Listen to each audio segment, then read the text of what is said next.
혹시 2015년에 나왔던 영화 인턴 기억나세요? 아마 대부분 그 따뜻하고 기분 좋았던 영화 하고 떠올리실 거예요. 근데요, 그냥 그런 힐링 영화인 줄만 알았던 이 영화의 성공 뒤에는 생각보다 훨씬 더 흥미로운 이야기가 숨어 있습니다. 오늘 바로 그 비밀을 한번 파헤쳐 보려고 합니다. 이 미스터리는요, 놀랍게도 당시 비평가들의 반응에서부터 시작돼요. 보시는 것처럼 평이 썩 좋진 않았죠. 너무 뻔하다, 깊이가 좀 부족한 거 아니야? 이런 혹평이 생각보다 꽤 많았습니다. 하지만 비평가들이 뭐라고 하든 관객들의 생각은 완전히 달랐습니다. 바로 이 숫자 보이시죠? 전 세계에서 벌어들인 돈이 무려 1억 9,700만 달러가 넘어요. 이게 어느 정도냐면 제작비의 거의 5배. 그야말로 초대박이 터진 거죠.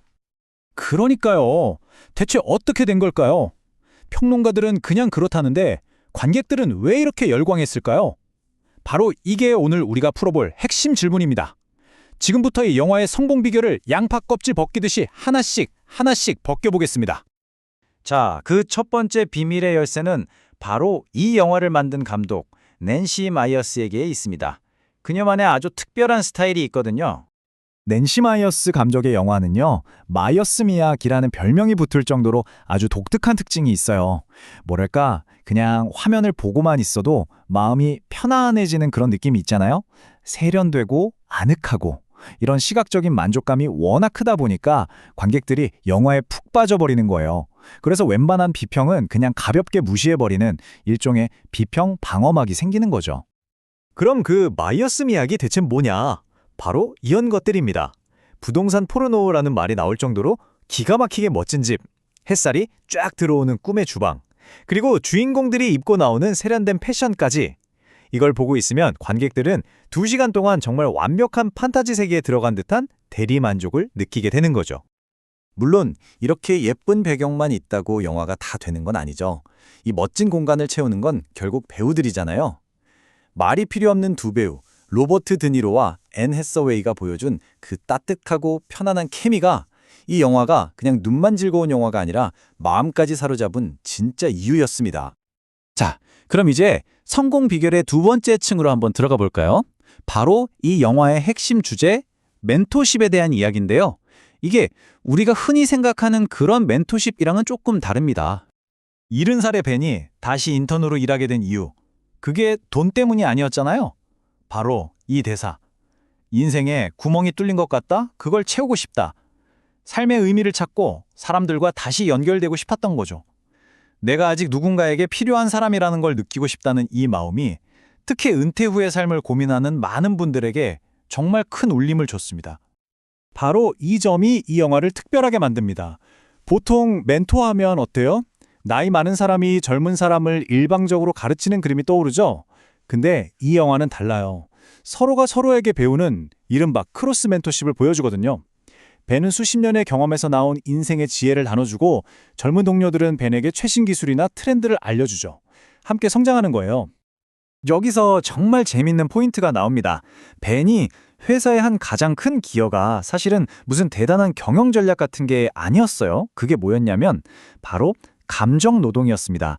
항상 스트레스에 쫓기는 젊은 CEO 줄스 옆에서 그냥 묵묵히 버팀목이 되어주고 마음의 안정을 주는 것, 바로 그게 벤의 가장 중요한 역할이었던 거죠. 그런데 말이죠, 바로 이 지점에서 영화에 대한 아주 날카로운 비판이 나오기 시작합니다. 바로 영화가 여성 CEO를 그리는 방식에 대한 문제 제기였어요.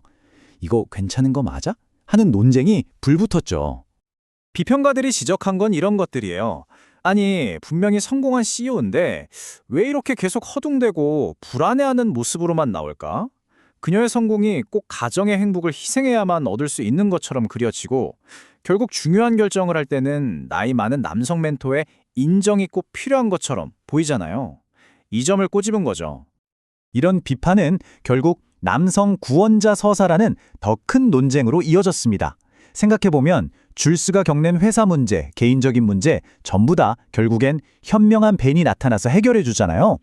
이게 자칫 아무리 잘난 여자도 결국엔 남자의 도움이 있어야 완성된다는 식의 아주 오래된 메시지를 반복하는 거 아니냐, 이런 지적이 나온 겁니다. 자, 이런 논쟁이 있었는데도 불구하고 영화는 아까 보셨다시피 엄청나게 성공했습니다. 도대체 왜일까요? 이제 이 모든 미스터리를 풀 마지막 그리고 가장 결정적인 열쇠를 공개할 시간입니다. 그 비밀은 바로 특정 나라에서의 말도 안 되는 인기였습니다. 이 그래프를 한번 보실까요? 이 영화의 전체 수익 중에 60%가 넘는 돈이 미국이 아닌 해외 시장에서 나왔어요. 그러니까 인턴은 처음부터 미국 내수용 영화가 아니라 전 세계적인 현상이었던 거죠. 그리고 그 전 세계적인 흥행의 한가운데 정말 놀랍게도 바로 대한민국이 있었습니다. 무려 2,400만 달러. 2위인 일본보다도 거의 2배 가까이 많은 압도적인 1위였어요. 아니 대체 왜 유독 한국에서 인턴이 이렇게까지 신드롬이 됐던 걸까요? 그 해답이 바로 여기에 있습니다. 영화 속에 나오는 회사를 한번 떠올려 보세요. 나이나 직급으로 누르는 게 아니라 서로 존중하면서 능력으로 소통하잖아요.